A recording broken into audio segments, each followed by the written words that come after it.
"You're fired. Consider it my gift to you." The text message burned into my retinas as I stood in my wedding dress, bouquet still in hand. Moments ago, I'd said, "I do," to the love of my life. Now, in the church vestibule, surrounded by floating flower arrangements and the distant chatter of excited guests, I stared at my phone in disbelief. Tate Lawson, my boss's son, the man who'd made my work life miserable for 3 months, had chosen my wedding day, to terminate my employment. I showed the message to Karen, my brand new husband. His reaction surprised me. Instead of outrage, a knowing smile spread across his face. He took my trembling hands, kissed my knuckles, and whispered, "Check your messages later. Today belongs to us." How could he be so calm? I'd just lost my job as lead project manager at the most prestigious architecture firm in the city. The position I'd worked myself to exhaustion for. The career I'd built over 2 dedicated years. But something in Karen's eyes told me to trust him. So I silenced my phone, tucked it into my maid of honor's purse, and walked with my husband through the grand doors of the church, into a shower of rose petals and cheers. 3 hours later, during our first dance, Nima, my maid of honor, rushed over with wide eyes. "Waverly, your phone won't stop buzzing. You have 108 missed calls." I checked the screen. Calls from the office, from coworkers, and 17 from a number I recognized instantly. Gregory Lawson, the company owner himself, Tate's father. And that's when I realized this wasn't just a firing, this was the beginning of something much bigger than I could have imagined. Before I continue, if you're enjoying this story, please take a second to like and subscribe. Many listeners hear these stories but never engage, and that means you might miss future uploads when the algorithm skips you. Trust me, you'll want to hear how this ends. Now, back to my wedding day nightmare. My name is Waverly Abrams, and until that text message, I was the beating heart of Crescent Design Studio. I'm meticulous by nature, the kind of person who color codes her grocery lists and can spot a measurement error in architectural plans from across the room. My colleagues called me the database, because I remembered every client preference, every project detail, every deadline without needing to check notes. My parents were both teachers who valued precision and hard work. When Dad had his stroke during my first year of college, I nearly dropped out to help Mom with medical bills. Instead, I doubled my course load while working nights at a printing shop. I graduated with honors in architectural project management, with minor specializations in computer systems and urban planning. That's how I landed at Crescent 2 years ago. Gregory Lawson, the founder, recognized my unusual combination of architectural knowledge and systems thinking. He hired me to modernize their project management approach. I designed a proprietary system from scratch, one that tracked every blueprint version, client request, budget allocation, and permit application. The system worked brilliantly. Project completion times dropped by 30%. Client satisfaction scores rose. Gregory called me the best investment this company ever made. Then came Tate. At 32, Tate Lawson had bounced between 3 different divisions of his father's company, never finding his footing. He had his father's square jaw and confident stance, but none of his business acumen or people skills. 3 months ago, Gregory announced his semi-retirement and promoted Tate to department director, my direct supervisor. The atmosphere changed instantly. Where Gregory sought my input, Tate excluded me from meetings. Where Gregory praised my innovations publicly, Tate took credit for my ideas.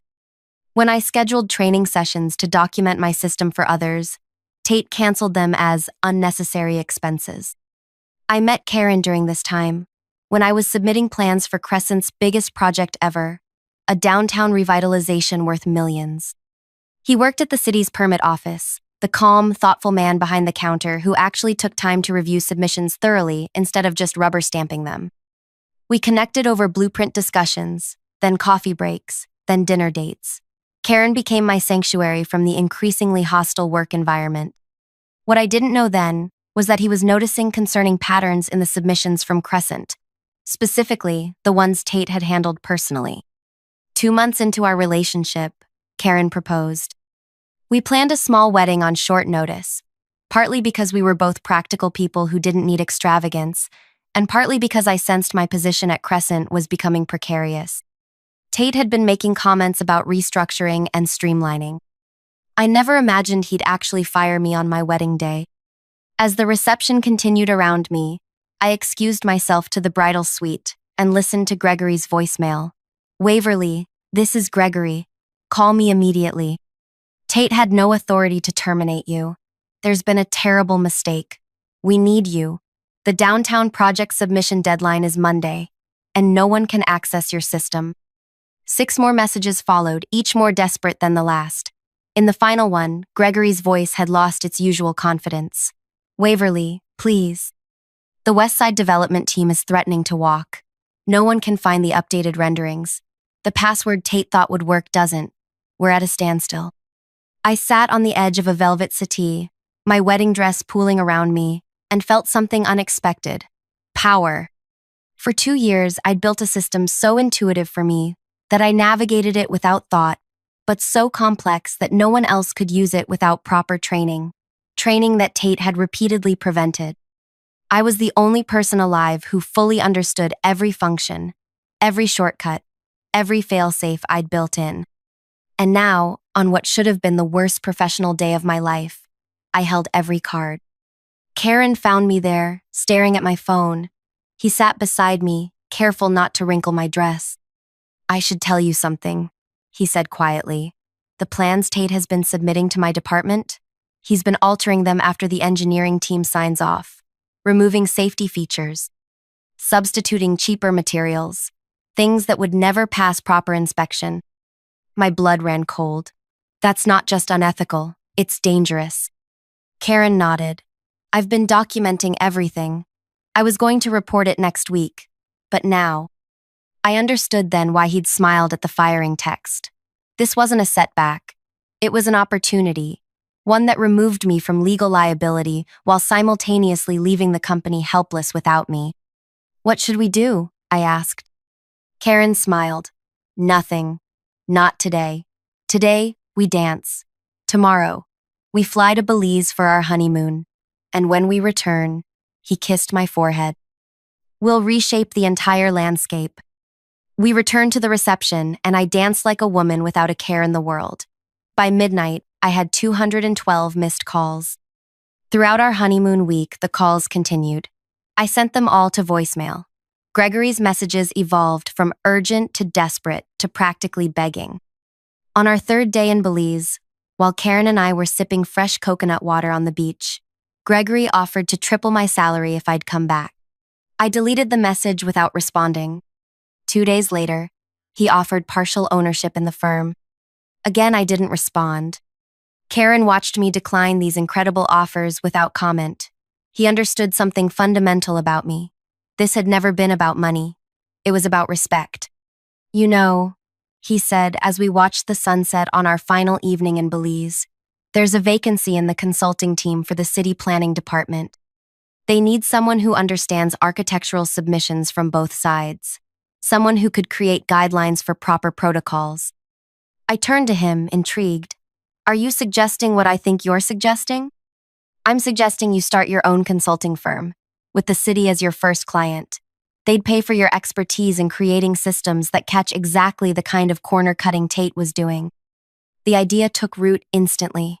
By the time our plane landed back home, I drafted a business plan on my tablet. 3 days later, I registered Precision Protocol Consulting. My phone rang within minutes of the business registration going public. Gregory Lawson. For the first time in 2 weeks, I answered. "Waverly, thank God, we're in crisis. The downtown project is stalled. Clients are walking. Please, name your price." "I'm sorry to hear that, Gregory," I said calmly, "but I'm no longer available for employment. I've started my own consulting firm." "We'll hire your firm then. Whatever you're charging, we'll pay it." I let the silence stretch between us. "My first client is the city planning department, Gregory. I'm designing new verification protocols for building submissions." The sharp intake of breath told me he understood the implications. If I was working with the city to create better verification systems, I would inevitably discover Tate's dangerous alterations, if Karen hadn't already reported them. Waverly, please. Tate made a terrible mistake. He was jealous of your relationship with me, of your competence. Let me fix this. Some things can't be fixed, Gregory. Some bridges, once burned, stay ash. I ended the call and turned to Karen, who had been listening nearby. Is it wrong that felt so good? He shook his head. It's not wrong to stand up for yourself, or for public safety. The following week, I began my contract with the city. With my insider knowledge of how firms like Crescent operated, I quickly identified vulnerabilities in the current verification system. I created new protocols that would catch unauthorized changes to approved plans, especially structural modifications made without engineering review. As part of the process, the city conducted an audit of recent submissions. Predictably, they found numerous violations in Crescent's downtown project plans, specifically in submissions handled by Tate. Load-bearing walls thinned, foundation specifications altered, safety features removed to cut costs. The investigation was swift and damning. The downtown project was permanently halted and reassigned to a competing firm. Tate wasn't just fired, he was blacklisted throughout the industry. His professional license was suspended pending review. Crescent Design Studio lost millions. Their reputation, built over 30 years, crumbled in 30 days. Through industry contacts, I heard that Gregory had suffered a minor heart attack from the stress. Despite everything, that news brought me no pleasure. Gregory had been a good mentor before his blind spot for his son clouded his judgment. My consulting business thrived. Within 6 months, I had contracts with 3 municipal governments and was hiring staff to keep up with demand. Karen received a promotion at the permit office for his ethical stand. We bought our first home, a fixer-upper with good bones and incredible potential, just like our life together. Then, 1 year to the day after my wedding, a thick cream envelope arrived at my office. Inside was a handwritten letter from Gregory Lawson. Dear Waverly, it began. Some debts can never be fully repaid, but acknowledgement is the beginning of atonement. I've spent this year rebuilding what my son and my own negligence destroyed. Tate has completed a professional ethics program and works now in a junior position under strict supervision. He understands the gravity of his actions. Crescent has new leadership and new protocols. We've rehauled every system and every submission process. We are a different company now. I'm writing to ask if you would consider meeting with me. Not to return, I understand that bridge is indeed ash, but to consult on our new systems, to ensure we never fail the public trust again. Whether you accept or decline, please know my respect for you has only grown. You were right to stand your ground, right to protect the public, right to demand better. With sincere regret and admiration, Gregory Lawson. I showed the letter to Karen that evening. What do you think? Should I meet with him? Karen considered it carefully. What would be your purpose in going? Closure? Vindication? Professional curiosity? I pondered his question. All of those, I suppose. And maybe to see if genuine change is possible. Then I think you have your answer. I scheduled the meeting for the following week. When my assistant told me Gregory had requested the meeting take place at Crescent's offices rather than mine, I almost canceled. Returning to that building felt like stepping backward, but curiosity won out. When I arrived, the receptionist, a new face I didn't recognize, greeted me with unusual deference. Miss Abrams, Mr. Lawson is waiting in the main conference room. As I walked through the hallways, I noticed significant changes. New faces, new energy, new systems visible on screens. As I passed workstations, they'd truly started over. The conference room door was open. I stepped in to find not just Gregory but Tate as well, sitting stiffly beside his father. Gregory stood to greet me, but Tate remained seated, eyes fixed on the table. Waverly, thank you for coming. Gregory's handshake was firm, but his face looked aged beyond the single year that had passed. Stress had carved new lines around his eyes. I took a seat across from them. Your letter was unexpected. As was the education of this past year, Gregory replied, but necessary. He glanced at his son. Tate has something to say to you. Tate finally looked up. The arrogant gleam I remembered had vanished from his eyes, replaced by something unfamiliar, humility. or at least its closest approximation. I owe you an apology, he said, voice barely above a whisper. What I did was unprofessional, vindictive, and potentially dangerous to the public. There's no excuse for my behavior.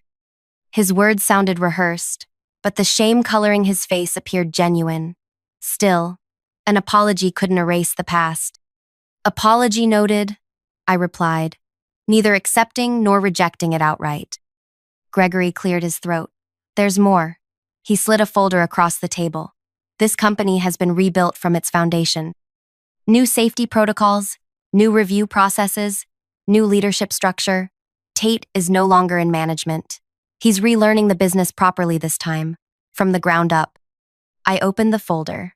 Inside was a detailed overview of their new systems, impressively thorough, I had to admit, along with a consultant contract offering a substantial fee for my review and recommendations. We're not asking you to come back, Gregory clarified, just to evaluate our new approach, to ensure we've truly changed. As I scanned the documents, Tate stood suddenly. There's something else. His voice cracked slightly. He left the room, returning moments later with a smaller envelope, which he placed before me with shaking hands. Inside was a check, for exactly the amount of my entire wedding, down to the penny for the last flower arrangement. How did you know this figure? I asked, suspicious. Your wedding planner is my cousin's best friend, Gregory admitted. I asked for the total. I wanted it to be precise. Tate spoke again, this time more steadily. Consider it our gift to you, the one I claimed to be giving when I had no right. A flash of anger surged through me. Did they really think money could fix this? That they could buy their way back to ethical standing? Before I could respond, Tate placed a small USB drive beside the check. This also belongs to you. It's the entire project management system you created, with all the passwords and access points. We've managed to recreate basic functionality, but it's never worked properly without you. It's yours to take or delete. I stared at the tiny drive, feeling the weight of 2 years' work condensed into something I could hold between 2 fingers. The system I'd built with such care that had been used as a weapon against me when Tate prevented others from learning it. In that moment, looking at these 2 men, one broken by his own ethical failings, the other humbled by the consequences of his arrogance, I realized something profound about revenge. Sometimes it arrives without you having to deliver it yourself. Sometimes the greatest vengeance is simply surviving, thriving, and watching others reckon with the mess they've made. I closed the folder and stood up. I'll review your proposals and get back to you within the week. My fee will be triple your initial offer, paid in advance. My team will need complete access and full transparency. Gregory nodded immediately. Agreed. And one more condition. I looked directly at Tate. You personally will complete every single training module I assign, no matter how basic or time-consuming. You'll learn every aspect of proper project management, ethical submission practices, and regulatory compliance. You'll become the company's foremost expert on doing things the right way. Color drained from Tate's face, but he nodded. Yes, I understand. Then we might have something to discuss. I gathered my belongings and walked to the door, pausing with my hand on the handle. Oh, and Gregory? The check is unnecessary. Seeing your son learn the value of integrity will be gift enough. I left them sitting there, the check untouched on the table, and walked out of Crescent Design Studio with my head high. But this isn't where my story ends. It's where the real transformation began. That evening, as Karen and I discussed the meeting over dinner, my phone pinged with a news alert. Crescent's competitor, the firm that had taken over the downtown revitalization project, was under investigation for bribery. They had allegedly paid off officials to fast-track approvals despite serious design flaws. Did you know about this? I asked Karen. He shook his head. The investigation just opened today. It's being handled by the state, not the city. I stared at my phone, mind racing. If Crescent's competitor fell, the downtown project would be in limbo again. Millions in development funds would sit idle, workers would lose jobs, and the community revitalization everyone had been promising for years would stall once more. Maybe this is why Gregory reached out now, Karen suggested. He must have known this was coming. He's positioning Crescent to retake the project. The realization hit me like a thunderbolt. I wasn't being offered a consulting job out of respect or regret. I was being courted because Gregory needed my systems and expertise to seize an opportunity when his competitor failed. I felt used all over again. "What are you going to do?" Karen asked, seeing the storm gathering in my expression. I pushed my plate away, appetite gone. "I'm going to sleep on it. This requires careful thought." But sleep eluded me that night. I tossed and turned, replaying the meeting in my mind. Was Tate's contrition genuine, or just another performance? Was Gregory truly committed to ethical reform, or simply desperate to salvage his legacy?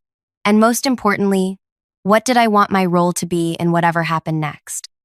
By morning, I had my answer. I called Gregory at 7 a.m. "I've reconsidered your offer," I told him. "I'm not interested in consulting for Crescent." The disappointment in his silence was palpable. "I understand," he finally said. "However," I continued, "I am interested in something else. A partnership." "A partnership?" His voice lifted with surprise. "My company oversees all project management and regulatory compliance. Crescent handles design and construction. We operate as separate entities but present as partners to clients. This way, I maintain my independence while ensuring ethical standards are met." "That's highly unusual," Gregory said slowly. "So is firing someone on their wedding day?" I countered. "I'm not interested in returning to a company where I could be undermined again, but I am interested in seeing that downtown project completed properly. The community deserves that." There was a long pause. "What about Tate? Where does he fit in this arrangement?" "Tate works for you, not me. But any project he touches goes through triple verification by my team. No exceptions." Another pause. "I'll need to discuss this with my board." "You have 24 hours, I replied. "After that, I'll be presenting my own proposal to the city for the downtown project." I ended the call feeling something I hadn't felt in a long time, complete ownership of my future. No longer was I reacting to what had been done to me. I was creating something new, on my terms. 23 hours later, Gregory called back. "The board has approved your proposal, with one addition. They want a 3-year minimum commitment. 2 years, with an option to extend based on performance metrics that we both agree to in advance." I countered. "Done." And just like that, Precision Protocol Consulting had its biggest client yet. When the competitor firm was officially removed from the downtown project 2 weeks later, our newly formed partnership was ready with updated plans, enhanced safety features, and a comprehensive management system that combined the best of my original design with new security protocols. The city awarded us the contract, partly due to our innovative partnership structure that promised both creative design and rigorous compliance verification. The press called it a new model for architectural accountability. Tate was assigned as Junior Project Coordinator, a position 5 levels below his previous role. Every morning, he received a detailed training module from my team. Every evening, he was tested on the material. If he failed, he repeated the module the next day. To my surprise, he never complained. He completed each assignment meticulously, asked thoughtful questions, and gradually began to show genuine understanding of why protocols existed. 3 months into our partnership, I arrived early at the construction site for an inspection and found Tate already there, methodically checking concrete pour specifications against the approved plans. "You don't have to personally verify this," I told him. "That's what the site engineers are for." He straightened up, clipboard in hand. "I know, but I need to understand every aspect from the ground up. That's the only way I'll truly learn." I studied him, searching for signs of the arrogant young man who'd fired me by text. Instead, I saw someone different, someone chastened by failure and genuinely striving to rebuild himself. "Why did you do it?" I asked suddenly. "Why fire me on my wedding day specifically?" Tate flinched but held my gaze. "Because I knew you were right. About everything. The training programs, the safety concerns, the need for better documentation. And I couldn't stand it. Couldn't stand that you'd built something so essential that even my father respected you more than me." So you tried to hurt me at my most vulnerable moment. He nodded, shame evident in his posture.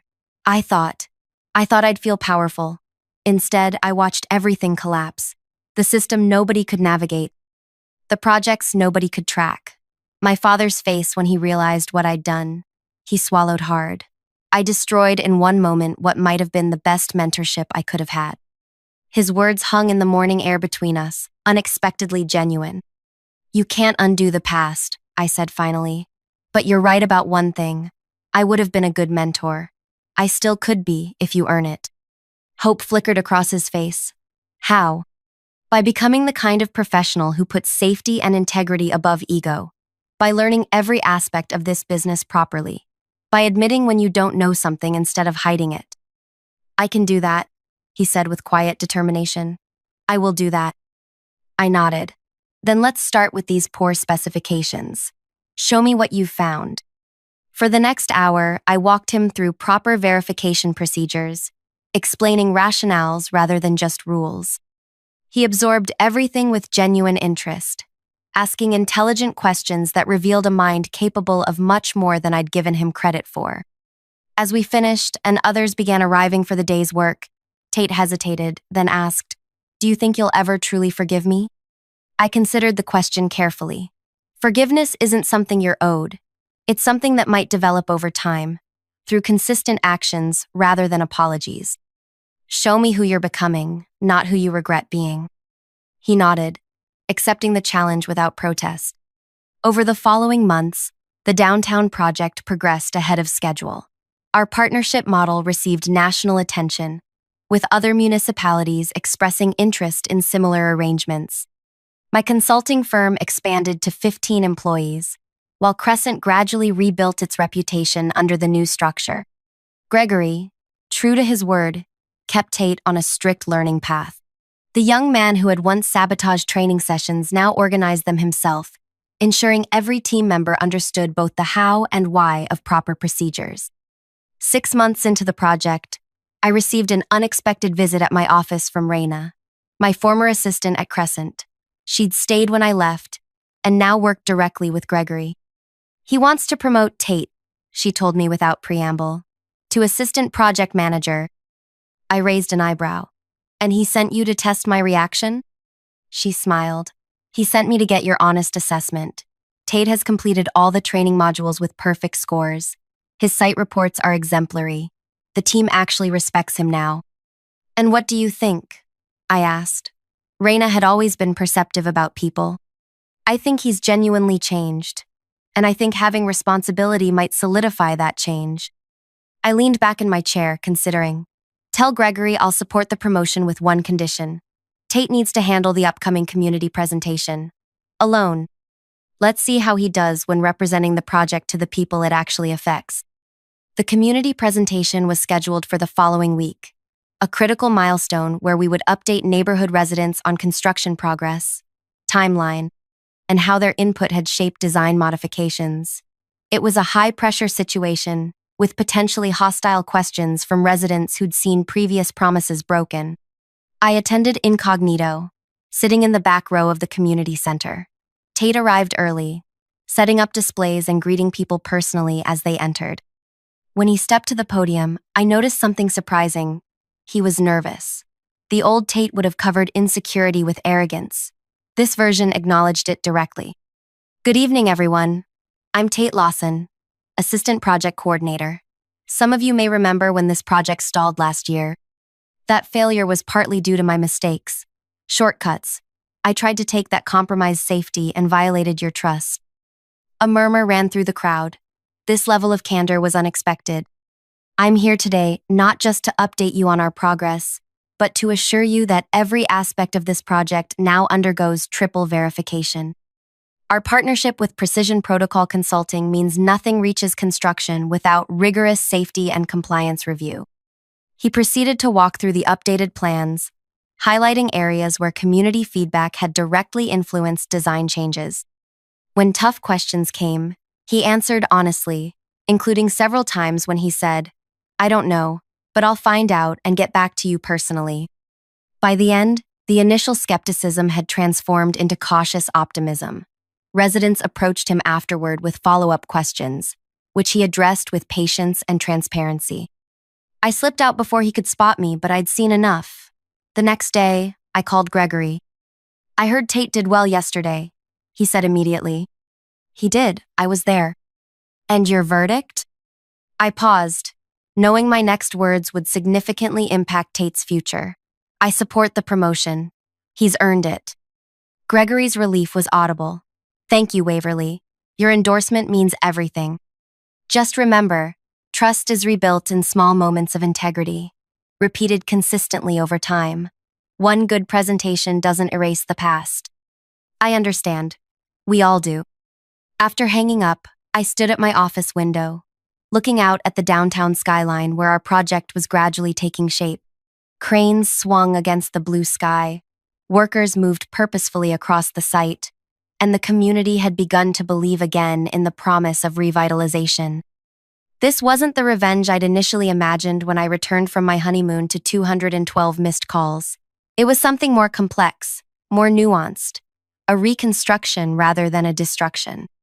I hadn't ruined Tate or Gregory. I'd helped create a framework where they could become better versions of themselves, while securing my own position of strength.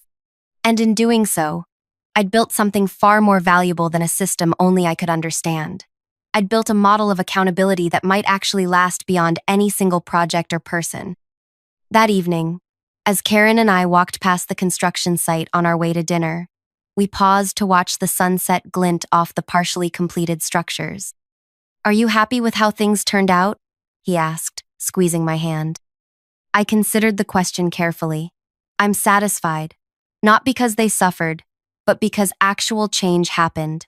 The company is safer, the buildings are sounder, the community will benefit." "And Tate?" "Tate is." I searched for the right word. "Tate is becoming someone his position deserves. Whether that redemption continues is up to him." Karen nodded thoughtfully. "You know, when I showed you that text message on our wedding day, I never imagined this outcome.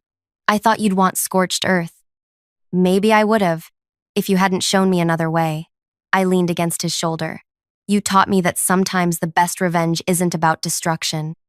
Sometimes it's about reconstruction, but on your terms, not theirs." He kissed the top of my head. "Speaking of reconstruction, the house renovations are finally done. Should we have Gregory and Tate over for dinner to celebrate?" I laughed at the suggestion. "Let's not push it. Professional respect is one thing. Friendship is quite another." "Fair enough," he conceded with a smile. "One step at a time." One step at a time. That had become my mantra through this entire journey. From the moment I received that text on my wedding day to the partnership that rose from the ashes of my firing, each step had led me not just to survival, but to genuine triumph. The downtown project would be completed under budget and ahead of schedule. My consulting firm would continue to grow, and I would forever be known as the woman who turned a wedding day firing into an industry-changing business model. As Karen and I continued our evening walk, my phone buzzed with a text. It was from Tate. "Thank you for your support on the promotion. I won't let you down." I showed it to Karen, who raised an eyebrow. "Are you going to respond?" I thought for a moment, then typed, "Make sure you don't. Some gifts can't be returned." As I hit send, I realized the text had arrived exactly 1 year to the day after his gift to me on my wedding day. The symmetry wasn't lost on me, nor, I suspected, on him. Some might say I should have crushed Tate completely when I had the chance, that I should have taken Gregory's company apart piece by piece instead of helping rebuild it, that my revenge wasn't vengeful enough. But those people would be missing the point. True power isn't about destruction. It's about having the ability to destroy and choosing a different path. It's about reshaping reality according to your vision, not just reacting to someone else's cruelty. In the end, I didn't just get even. I got ahead, and I did it not by stooping to Tate's level, but by rising so far above it that he would spend years climbing to reach where I now stood. If you've stayed with me through this story, you might be wondering if you could show the same restraint in my position. Could you turn betrayal into opportunity? Could you transform revenge into reformation? It's not an easy path, but sometimes the most satisfying victories aren't about what you destroy, but what you build from the ashes of what tried to destroy you. If this story resonated with you, please take a moment to like, subscribe, and share your thoughts in the comments. Have you ever turned a professional betrayal into an unexpected triumph? I'd love to hear how you transformed your own setbacks into stepping stones. And don't forget to hit that notification bell so you won't miss my next story about navigating the complicated landscape of career, relationships, and the sweet satisfaction of success on your own terms.